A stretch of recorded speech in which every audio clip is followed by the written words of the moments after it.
Assalamualaikum warahmatullahi wabarakatuh. Kenalkan, nama saya Ferdia Fitra dengan NIM 2401020036. Pada kesempatan kali ini, saya akan mengerjakan tugas akhir dengan mata kuliah algoritma dan dasar pemrograman.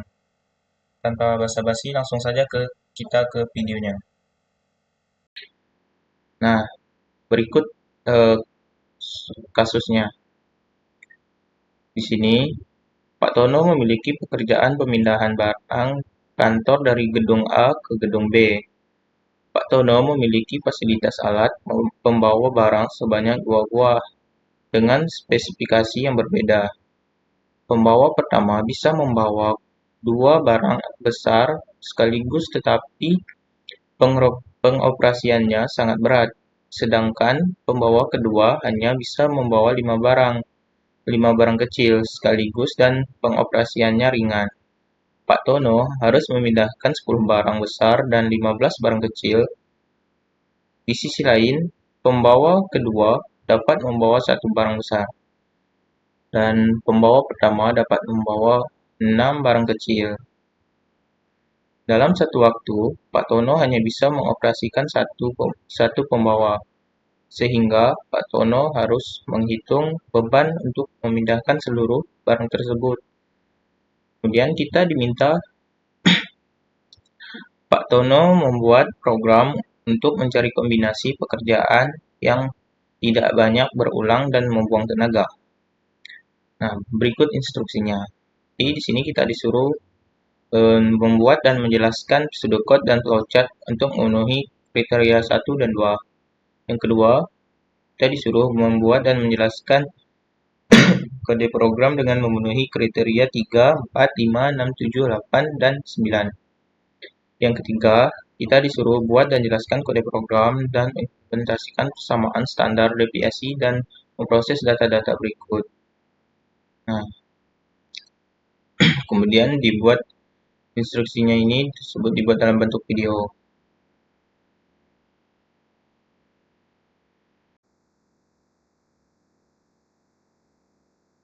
Nah, di sini saya sudah mempunyai pseudocode yang telah saya buat sebelumnya. Sebelum saya membahas tentang pseudocode ini, saya akan menjelaskan apa sih itu pseudocode.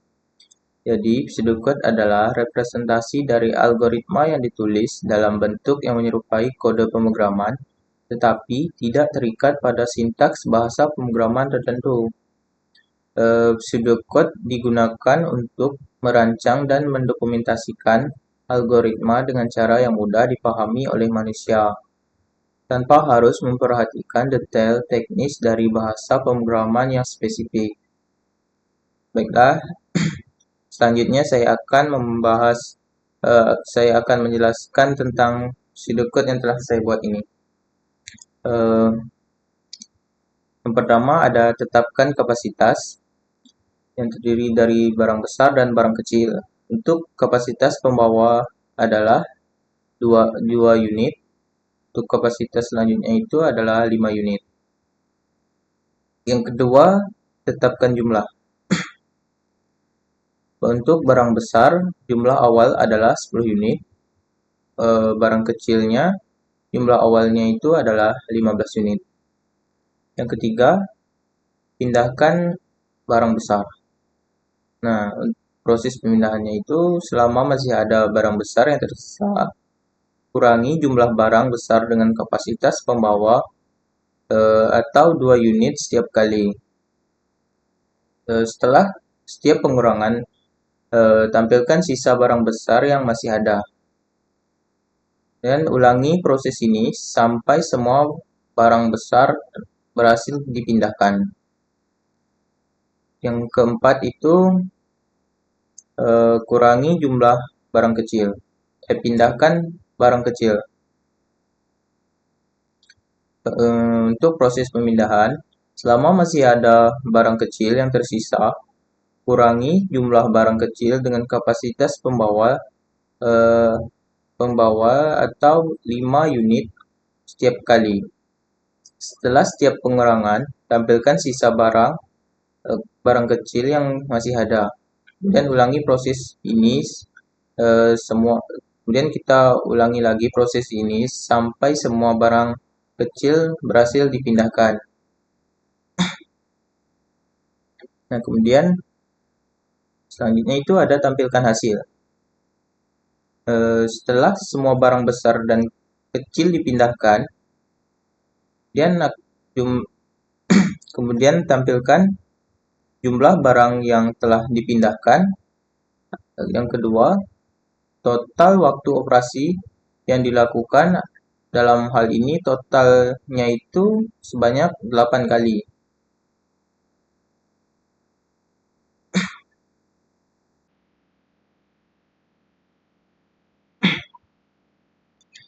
Nah, di sini saya juga mempunyai pseudocode yang agak lumayan panjang dan susah, menurut saya susah untuk dipahami. Karena ini kayak udah kayak seperti kode pemrograman. Tapi di sini saya akan menjelaskan sedikit mengenai pseudocode ini. Jadi, untuk kapasitas pembawa pertama, untuk barang besarnya itu berjumlah 2. Kapasitas pembawa kedua untuk barang kecilnya itu berjumlah 5. Jumlah barang besar, total barang yang akan dipindahkannya itu sebanyak 10. Jumlah barang kecil, total barang kecil yang akan dipindahkannya itu sebanyak 15. Selanjutnya ada function pindahkan barang besar. Fungsi ini bertugas untuk memindahkan barang besar. Kemudian, sisa barang besar diinisialisasi dengan jumlah barang besar yang diterima sebagai parameter. Selanjutnya, program akan mencetak pesan bahwa pemindahan barang akan dimulai. Selama masih ada barang besar yang bisa dipindahkan, lebih dari atau sama dengan kapasitas pembawa, program akan mengurangi sisa barang. Program akan mengurangi sisa barang.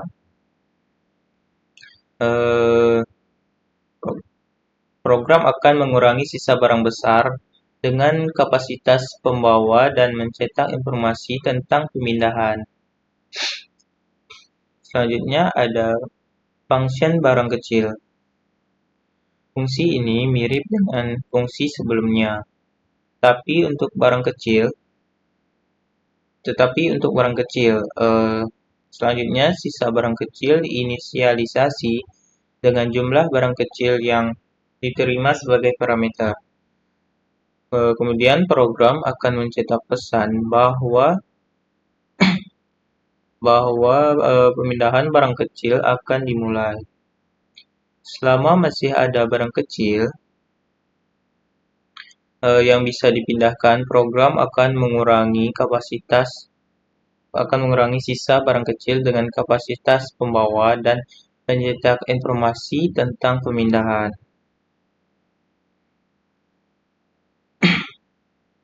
Nah, selanjutnya ini setelah kedua fungsi selesai dieksekusi,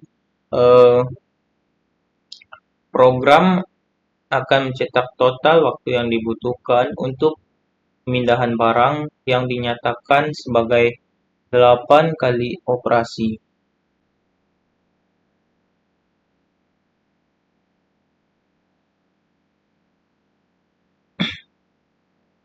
Nah, sekarang saya akan menjelaskan tentang flowchart yang sudah saya buat.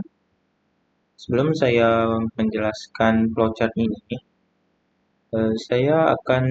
terlebih dahulu saya akan menjelaskan apa sih itu flowchart. Jadi, flowchart adalah diagram atau bagan alur yang digunakan untuk menggambarkan alur dari suatu proses atau prosedur. Dalam konteks pemrograman, flowchart berfungsi untuk menjelaskan langkah-langkah dan garis alur kerja dari satu proses ke proses berikutnya. Flowchart dapat membantu kita dalam memahami bagaimana fungsi dari setiap bagian dalam program dan memberikan gambaran jelas tentang proses yang terjadi. Nah, baik, saya akan jelaskan tentang flowchart saya buat ini. Nah, ini menampilkan jumlah barang besar dan kecil. Program akan menampilkan jumlah barang besar dan kecil yang akan dipindahkan. Kemudian ada memindahkan barang besar. Program akan memindahkan barang besar. Kemudian sisa barang besar besar sama dengan kapasitas pembawa 1. Program akan memeriksa apakah sisa barang besar lebih besar atau sama dengan kapasitas pembawa 1. Jika iya, kurangi sisa barang besar dengan kapasitas pembawa 1. Jika sisa barang besar lebih besar atau sama dengan kapasitas pembawa 1,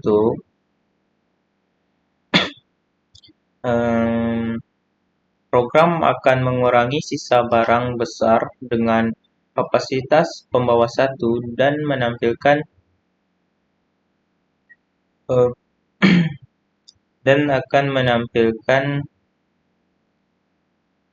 pembawa 1 yang digunakan untuk memindahkan barang besar.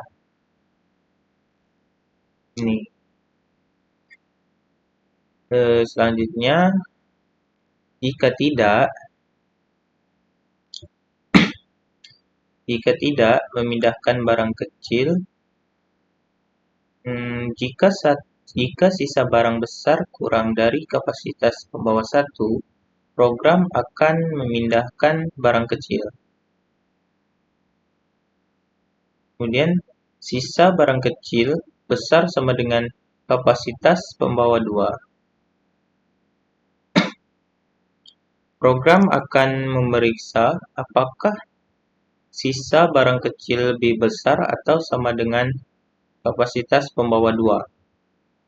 Jika iya,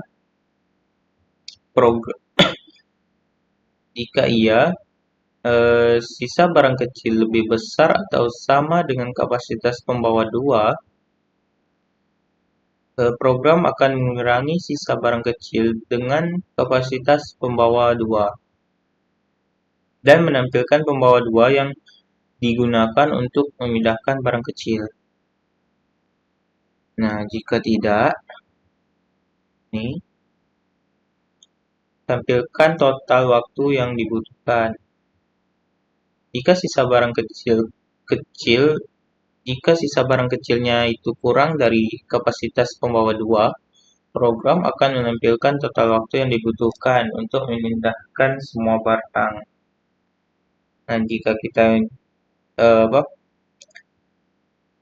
ininya tidak, maka program akan sampai di sini aja, sampai akhir. Dan programnya itu akan berakhir. Jika iya, maka programnya akan terus lanjut kayak gini.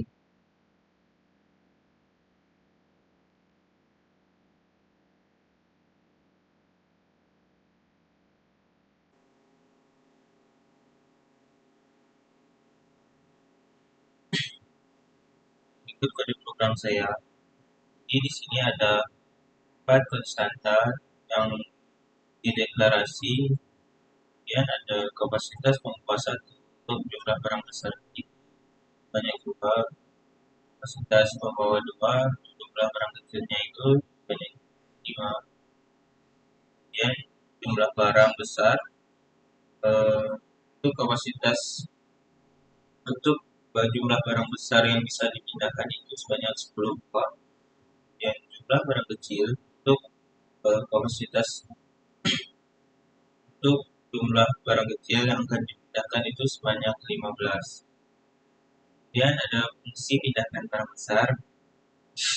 Jadi fungsi ini bertanggung jawab untuk memindahkan jumlah barang besar, dan program akan menghitung barang besar dan program akan menghitung sisa barang dan menampilkan proses pindahan. Nah, dan jika jumlah barang besar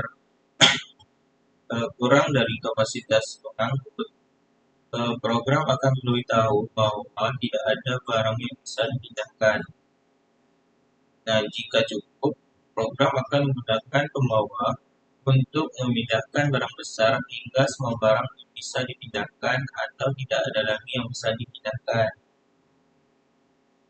Dan program akan menampilkan sisa barang yang tidak dapat dipindahkan jika ada. Selanjutnya ini ada fungsi barang kecil. Jadi fungsi pindahkan barang kecil ini mirip dengan fungsi pindahkan barang besar yang di atas ini. Program yang ini sama juga, dia menghitung sisa barang kecil dan menampilkan proses pemindahannya. Selanjutnya ada fungsi main yang terdiri dari, jadi fungsi ini tuh fungsi utamanya itu untuk menjalankan program, kemudian menampilkan jumlah barang besar dan jumlah barang kecil. Dan fungsi ini untuk memindahkan barang besar dan barang kecil. Selanjutnya program akan menampilkan total waktu yang dibutuhkan, yakni sebanyak 8 kali operasi. Di sini berikut outputnya.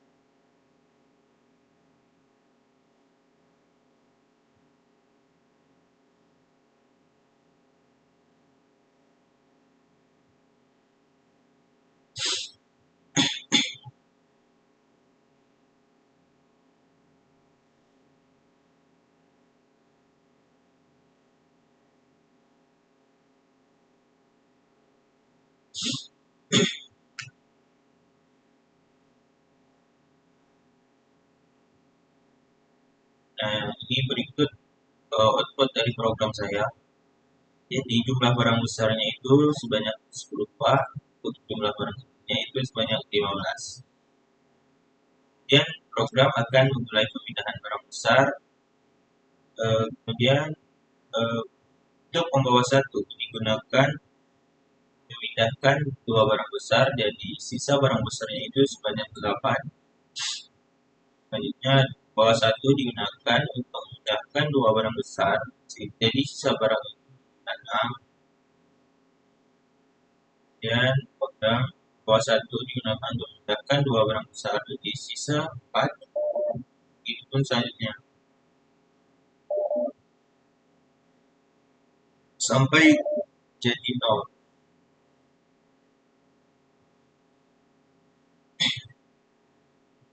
Jadi sampai di sini kan, di sini untuk membawa 2. Kemudian ada mulai, program akan memulai pemindahan barang kecil. Membawa 2 digunakan untuk memindahkan 5 barang kecil, jadi sisa barangnya itu 10. Dan 5 dan sisa barang kecilnya itu sampai menjadi 0. Jadi total waktu yang dibutuhkan itu sebanyak 8 kali operasi.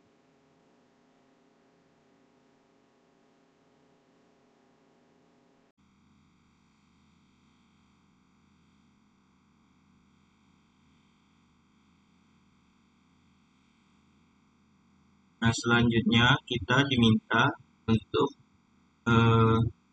mampu menjelaskan 6 tipe data dan memberikan contoh penggunaan masing-masing tipe data dan teknik implementasinya dalam bentuk program. Langsung saja kita buka visual studio code-nya untuk melihat kode. Di sini saya sudah mempunyai 6 tipe data, yakni string, integer, float, double, chart, dan full. Jadi string adalah string nama, ini mendeklarasikan variabel nama bertipe string dan menginisialisasinya dengan Verdi Alpitral. Kemudian ada integer int umur, mendeklarasikan variabel umur bertipe integer dan menginisialisasinya dengan 18. Kemudian ada tipe data float, mendeklarasikan variabel tinggi bertipe float dan menginisialisasinya dengan 175,0. Kemudian ada double. Double ini dia mendeklarasikan variabel berat bertipe ganda dan menginisialisasinya dengan 60,0. Kemudian ada chart inisial, mendeklarasikan inisial bertipe chart dan menginisialisasinya dengan F. Dan ada bool status, ini dia mendeklarasikan variabel status bertipe boolean dan menginisialisasinya dengan true. Kemudian program akan mencetak nama, umur, tinggi, berat, inisial, dan status. Dan kita run.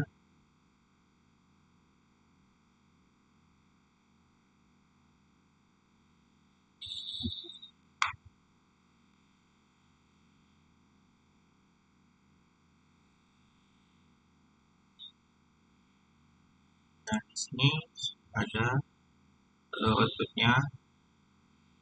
Jadi kinerja program ini itu dia mendeklarasikan beberapa variabel untuk menyimpan informasi seperti nama, umur, tinggi badan, berat badan, inisial, dan status. Nah, kemudian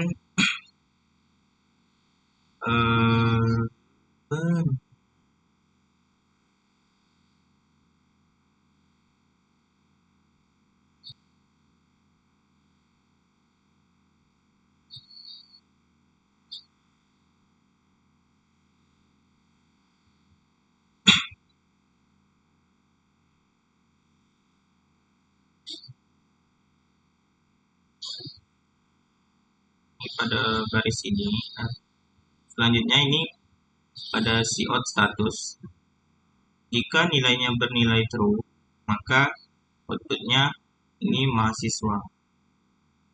Jika nilai false, maka nilainya maka outputnya akan bernilai bukan mahasiswa. Kita yang ubah jadi false.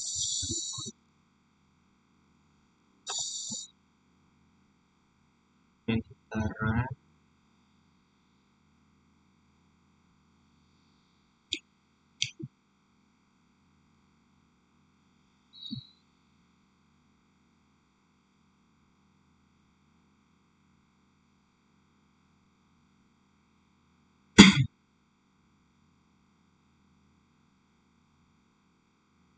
Nah, di sini statusnya bukan mahasiswa karena saya sini membuat false.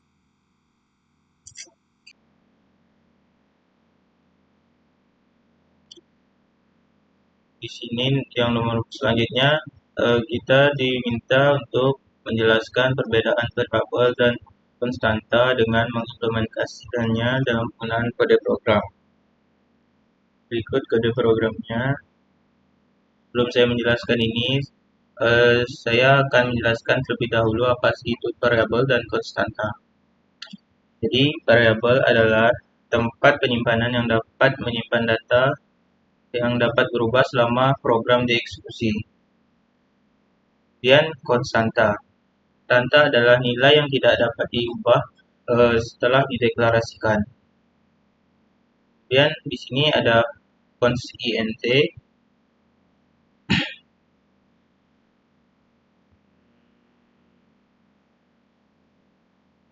Dan di sini ada kita mendeklarasikan eh, const in kapasitas maksimal.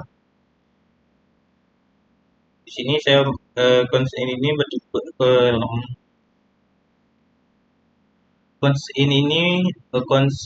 in kapasitas maksimal ini mendeklarasikan sebuah konstanta bertipe integer dengan kapasitas nama maksimal dan menginisialisasinya dengan nilai 100. Kemudian ada deklarasi variabel. Di sini ada int jumlah barang.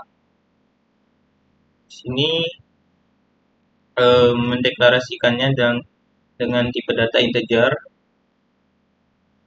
dengan nama jumlah barang dan menginisialisasinya dengan nilai 50. Kemudian program akan cetak kapasitas maksimal dan jumlah barang. Dan ini variabel yang telah saya ubah. Kemudian program akan mencetak jumlah barang setelah ditambah. Nah, di sini saya akan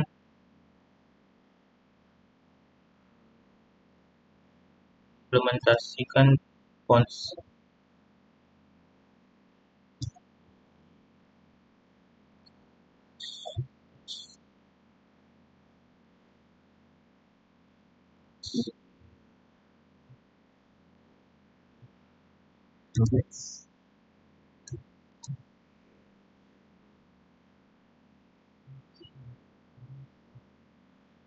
Nah, di sini maka hasilnya akan error karena nilai const ini tidak bisa diubah. Jika kita hapus const-nya, maka program akan mencetak kapasitas maksimal ini sebagai data integer.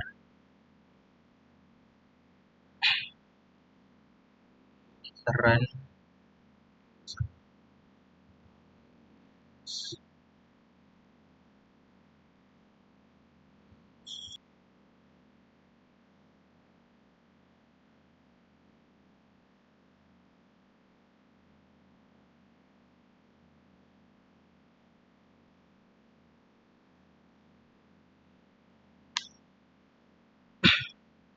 Nah, berikut output dari program telah saya jelaskan tadi.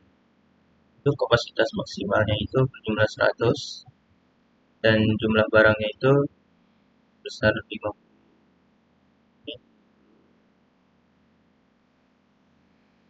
Kemudian jumlah barang setelah ditambah itu jadi 70. Karena ini jumlah barangnya kita tambah lagi menjadi hasilnya, maka program akan mencetak jadi 70.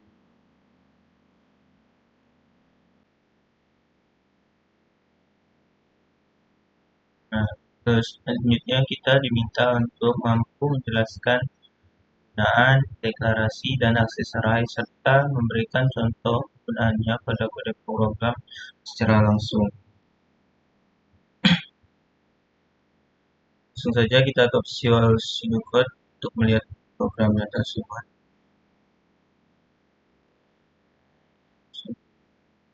Kemudian program akan mencetak daftar nama. Selanjutnya, sini saya menggunakan for string untuk mencetak setiap nama dalam array. Index i digunakan untuk mengakses elemen array dan i plus 1 digunakan untuk menampilkan nomor urut nama dan menampilkan nomor nama dari 1 hingga 5. Kemudian program akan mencetak nama ini di Zaki, Sorhan, ini dan Agus. Bagaimana?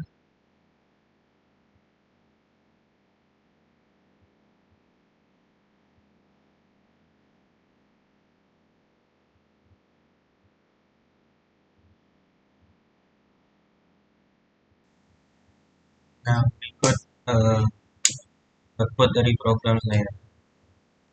Untuk nama pertama itu ada Bekti, kedua ada Zaki, ketiga ada Sorhan, empat ada Mimi, lima ada Agus.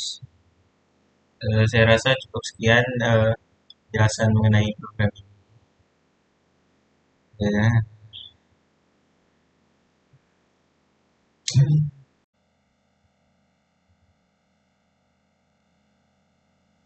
Selanjutnya kita disuruh untuk mampu menjelaskan dan memberikan contoh percabangan dengan berbagai jenisnya dengan membuat kode program secara langsung. Di sini saya sudah mempunyai kode programnya. Jadi di sini saya menggunakan sini kita akan mendeklarasikan variabel angka bertipe integer yang akan digunakan untuk menyimpan output dari pengguna. Kemudian di sini ada cout masukkan sebuah angka. Jadi ini digunakan untuk menampilkan pesan ke output nanti. Jadi dia akan meminta kita untuk memasukkan sebuah angka. Kemudian ada cin digunakan untuk membaca input dari pengguna dan menyimpannya ke dalam variabel angka.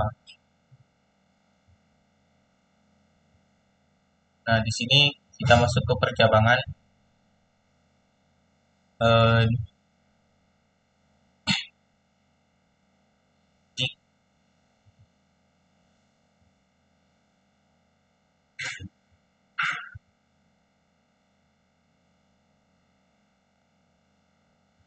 Yang angka persen 2 ini digunakan untuk mendapatkan sisa pembagian angka dengan 2.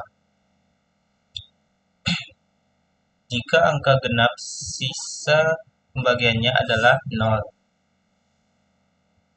Angka persen 2 sama dengan 0. Jika angka adalah ganjil, sisa pembagiannya adalah 1. Nah, kemudian kita coba run.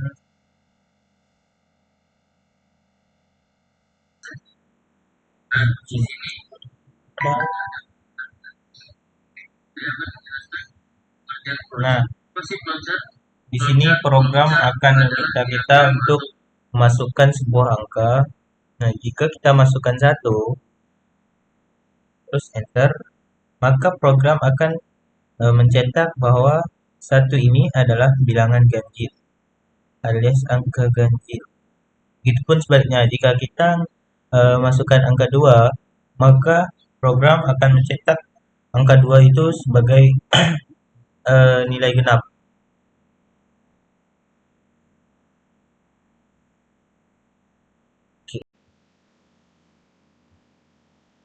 Baik, selanjutnya itu kita disuruh untuk menalar kasus percabangan dan menjelaskan dan menyelesaikannya dalam bentuk kode program percabangan.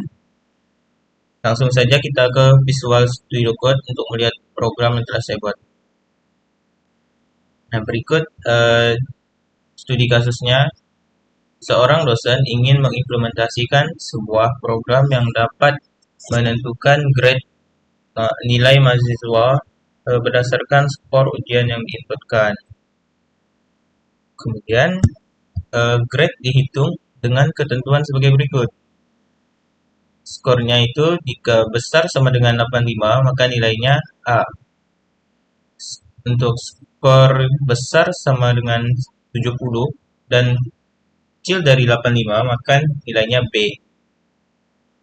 Ya, untuk selanjutnya ada skor besar sama dengan 55 dan kecil dari 70, maka skornya itu C. Selanjutnya ini skor besar sama dengan 40 dan kecil dari 55, grade-nya itu D. Terakhir ada skor kecil dari 40, maka nilainya E.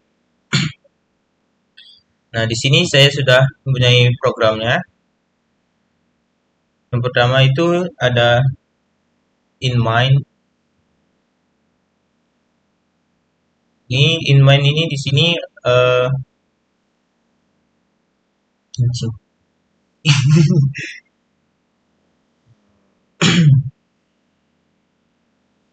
Nah, di sini ada inMind, terus selanjutnya ada ini integers int score.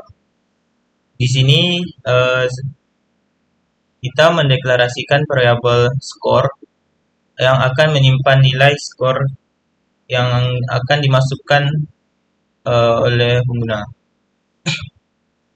Selanjutnya ada input pengguna.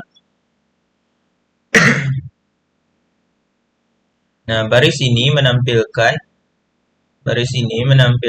untuk meminta pengguna memasukkan skor ujian dan kemudian menyimpan nilai yang dimasukkan ke dalam variabel skor.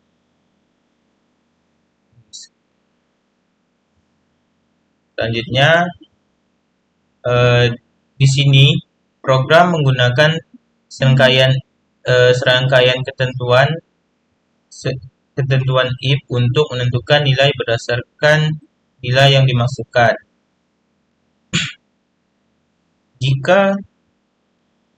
Jika skor lebih besar atau sama dengan 85, maka program akan mencetak nilainya maka outputnya itu akan jadi A.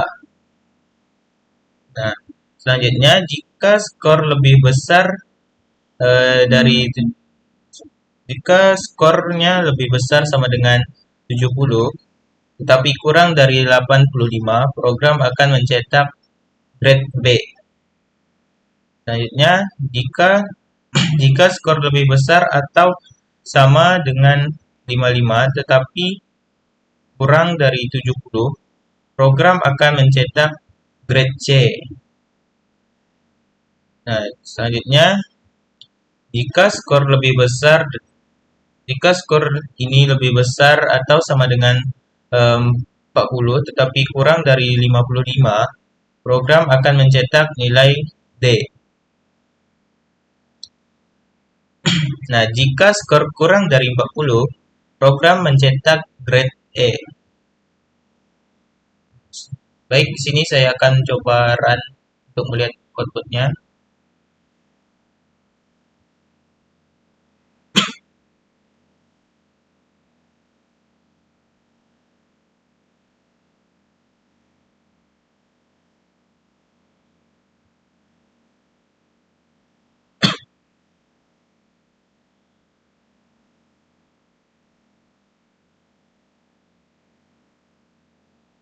Nah, di sini kita masukkan nilainya di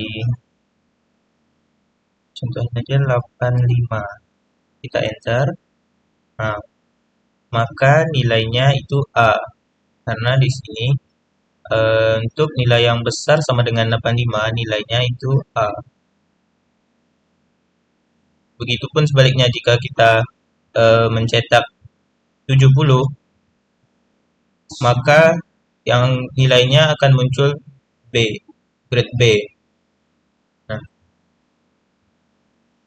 baik, selanjutnya kita akan lanjut ke instruksi selanjutnya.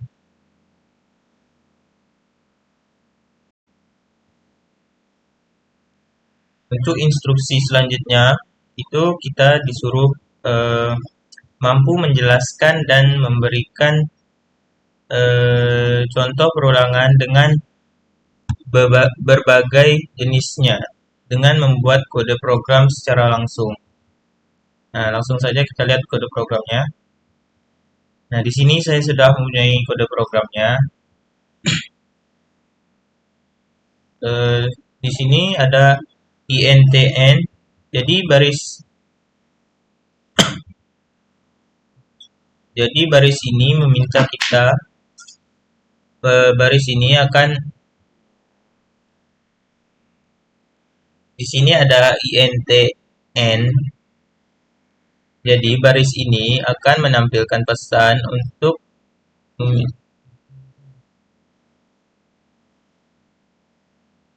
sini ada INTN, terus ada COUT untuk baris ini, baris COUT dan CHIN. Baris ini akan menampilkan pesan untuk meminta kita memasukkan angka dan kemudian menyimpan nilai yang dimasukkan ke dalam variabel n. Selanjutnya,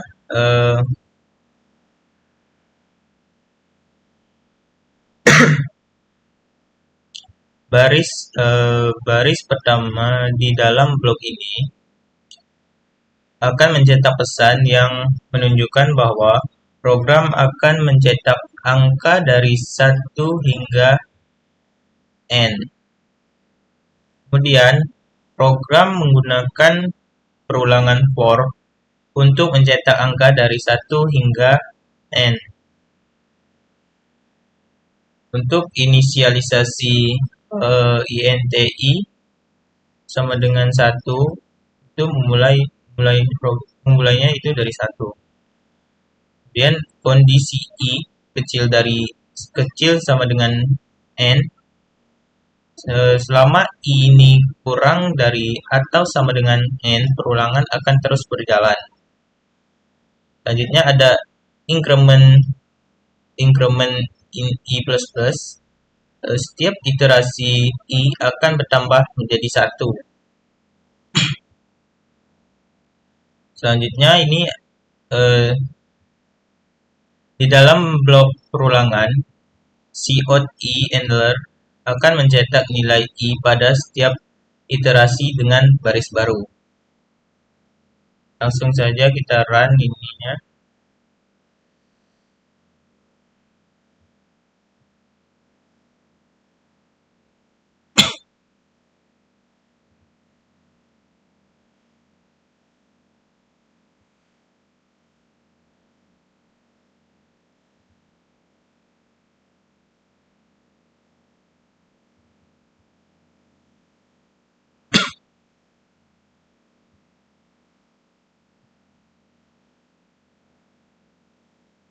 Nah, kemudian kita masukkan angka, kemudian programnya akan meminta kita untuk memasukkan angka. Di sini saya masukkan angka 1, kemudian enter. Nah, program akan mencetak angka dari 1 hingga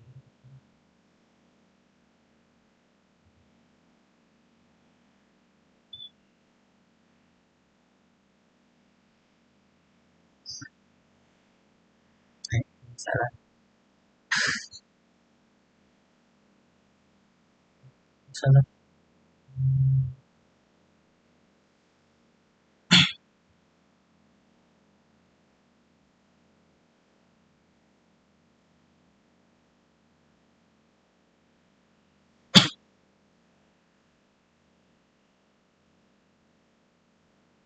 Sini program akan meminta kita memasukkan angka. Jadi di sini saya masukkan angka 5. Nah, kemudian program akan mencetak dari angka 1 hingga 5. Ini. Selanjutnya kita akan membahas tentang kasus perulangan.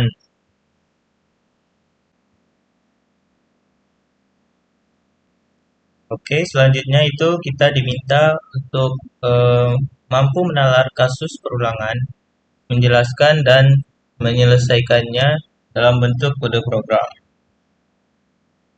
Berikut studi kasus dan kode programnya. Jadi di sini ada studi kasus. Sebuah aplikasi edukasi ingin membantu siswa meningkatkan motivasi belajar mereka dengan menampilkan pesan motivasi berulang kali. Pesan tersebut ditampilkan sebanyak 10 kali menggunakan perulangan for. Langkah-langkahnya itu pertama, kita disuruh menggunakan perulangan for untuk mengatur jumlah pengulangan pesan. Selanjutnya, tampilkan pesan motivasi di setiap iterasi. Gunakan variabel penghitung untuk melacak jumlah. Nah, berikut kode programnya.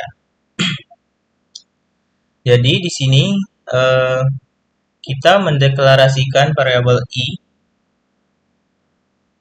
yang ini, kemudian yang akan digunakan sebagai penghitung dalam looping. Kemudian di sini ada looping for. Jadi looping ini untuk menampilkan pesan sebanyak 10 kali.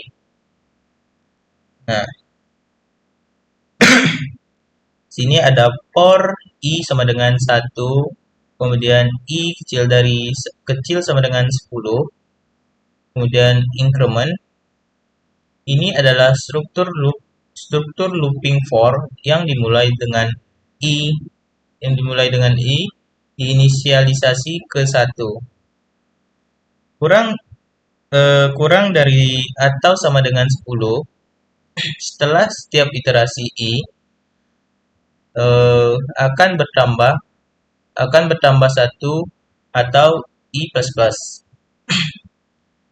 Di dalam looping, perintah cout digunakan untuk menampilkan pesan ke layar kita nanti saat kita sudah run nanti programnya. Pesan yang dicetak itu berupa pesan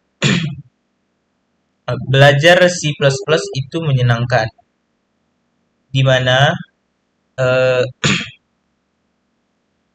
di mana X adalah nilai dari I pada iterasi saat itu. Kemudian handler. Handler digunakan untuk menambahkan baris baru setelah setiap pesan sehingga setiap pesan yang akan ditampilkan di baris akan terpisah. Langsung saja kita run programnya.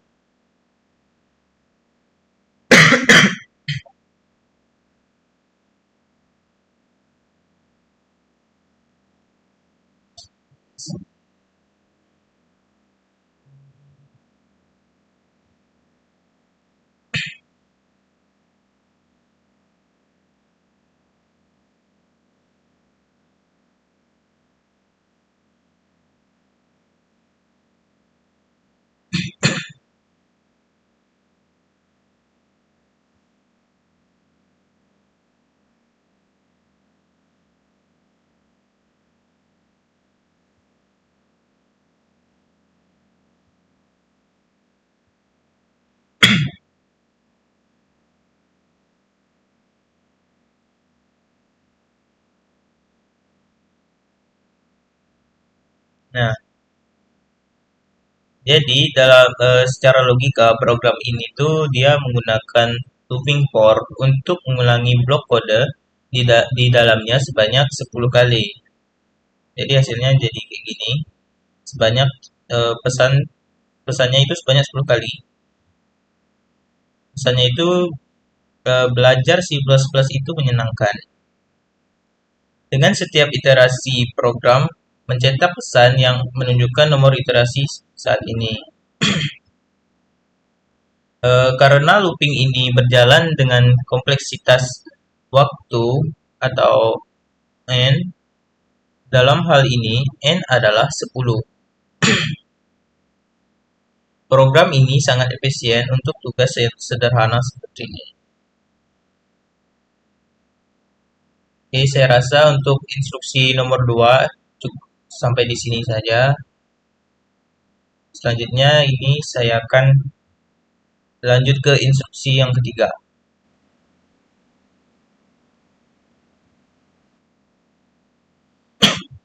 Nah, yang terakhir itu kita disuruh untuk membuat dan menjelaskan kode program untuk mengimplementasikan persamaan standar deviasi dan memproses data-data berikut. Dalam mengimplementasikannya, persamaan ini kita tidak dibenarkan menggunakan fungsi built-in atau pustaka. Langsung saja kita ke Visual Studio Code untuk melihat programnya. Sini ada fungsi untuk menghitung rata-ratanya. Ini. Jadi fungsi ini tuh dia menghitung rata-rata dari kumpulan data dengan menjumlahkan semua elemen dan membaginya dengan jumlah elemen. Selanjutnya ini ada fungsi untuk menghitung jumlah variannya. Jadi fungsi ini tuh dia menghitung seluruh varian dengan menjumlahkan selisih antara setiap nilai dan rata-rata. Kemudian membaginya dengan jumlah elemen. Selanjutnya itu ada fungsi untuk menghitung akar kuadrat.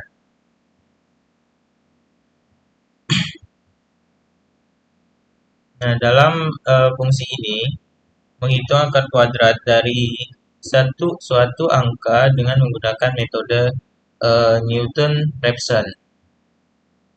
Estimasi awal diatur dengan nilai X. Ini. Kemudian looping akan terus. Di sini menggunakan looping while. Nah, di looping ini akan terus berjalan hingga selisih antara kuadrat estimasi dan X cukup kecil atau dalam batas toleransi epsilon.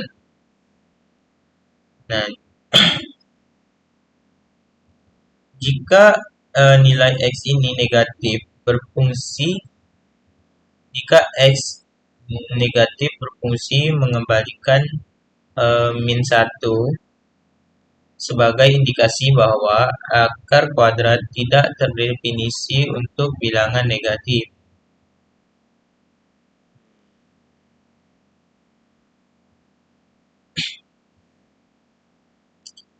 Selanjutnya itu ada fungsi menghitung standar deviasi.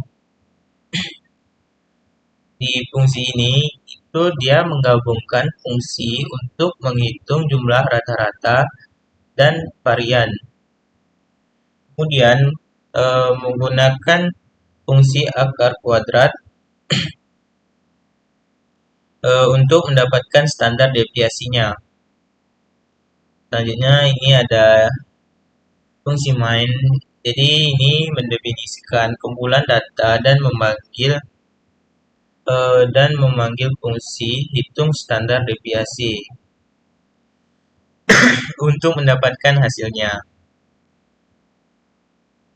Langsung saja kita run untuk melihat hasilnya.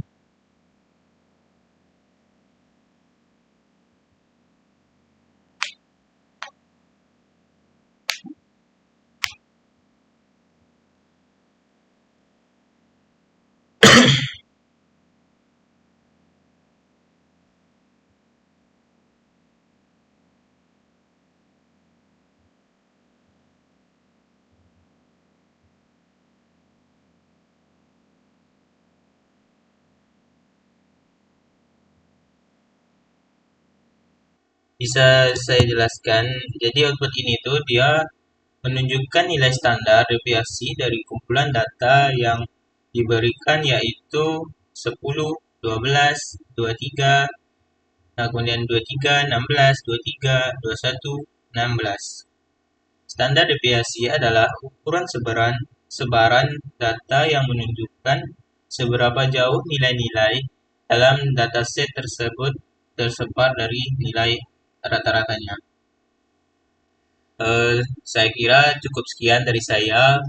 Saya mohon maaf apabila terjadi salah kata. Wabillahi taufiq wal hidayah. Wassalamualaikum warahmatullahi wabarakatuh.